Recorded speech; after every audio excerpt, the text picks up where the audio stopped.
Right, guys, let's be blunt. Pokemon on the Nintendo Switch could have been a lot better than it was. Now, there are quite a few problems on why the Pokemon games we got on Switch weren't as good as they could have been, and they were in previous generations. I'm going to explain that in this video, and what I think Game Freak, the Pokemon company, and Nintendo could do to actually make it better for the Switch 2, at least. So, that's not the obvious thing.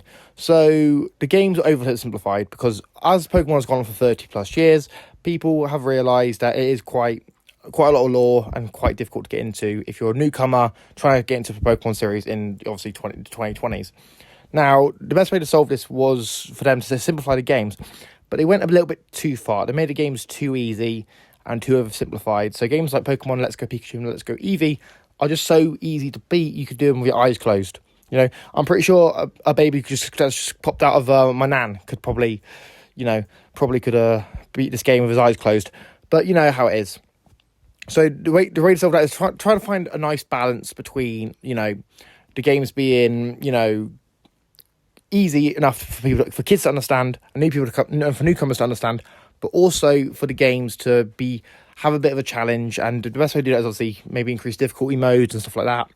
Now, I'm not a game developer, I don't know how that would all work, but this is what I'm assuming they could do, is just maybe do some different difficulty settings so people who are a bit more experienced in Pokemon could probably have a bit more fun and a bit more of a challenge.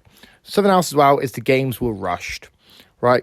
So Pokemon's release strategy tends to follow 2 new games whenever they're released. So you've got like Pokemon Sword and Shield, Pokemon Scarlet and Violet, etc.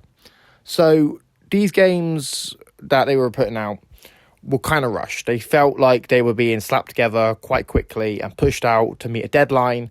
And I feel like a good way to solve that would be to give Game Freak more time to actually develop these games, but also slow down the release schedule. So either it's not as many games being released, so they don't release, say, 2 games at a time anymore. They just release 1 game, which I know that's kind of redoing the whole Pokemon, formula, how Pokemon's always been, has been dual releases, but hear me out.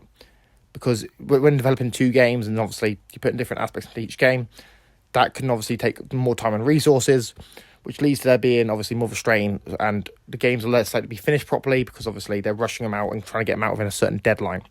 Another thing they could do, just take like bigger gaps between the games, which could lead to them actually developing them properly and making sure they don't have as many bugs. Like, so for example, Pokemon Scarlet and Violet, good example. Those games are buggy as hell, and no one likes those games, or like those games when they come out. They're great. They've obviously since been improved and updated, and they're not as bad now. But when they launched, it was kind of a crap fest. So that's another thing.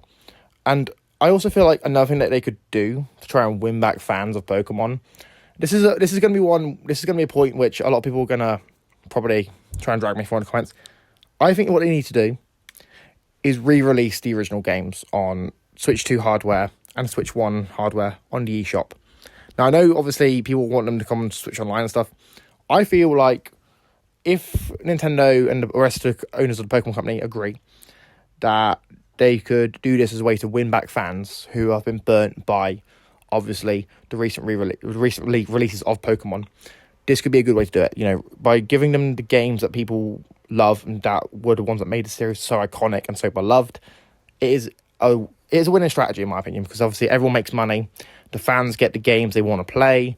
They get to play the experience, the original titles that made Pokemon great and made Pokemon beloved. But like I said, I don't know if they'll actually do this, because obviously it would require them to actually not put it on a subscription, and it would require all the parties to agree to actually release these old games.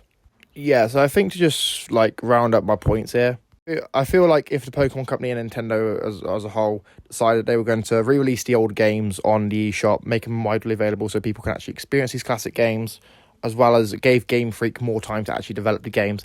And if Game Freak decided to stop doing split releases and just do a singular title, I feel like that could be a large improvement for Pokemon. Likewise as well, making it so there's multiple different difficulty settings, and they actually feel like there's a challenge, sort of more of a challenging mode, as well as having modes that obviously kids can play and obviously experience without feeling overwhelmed. I feel that was the best way to actually make Pokemon great on Switch 2. And also make sure the performance is great, because obviously the performance of Pokemon Scarlet and Violet were not the best on Switch 1. But let me know what you guys think about this in the comments down below. Do you agree? Do you disagree? If you're new, make sure you subscribe, like, share, comment, turn notifications. I've been EC, and I'm signing out. Peace.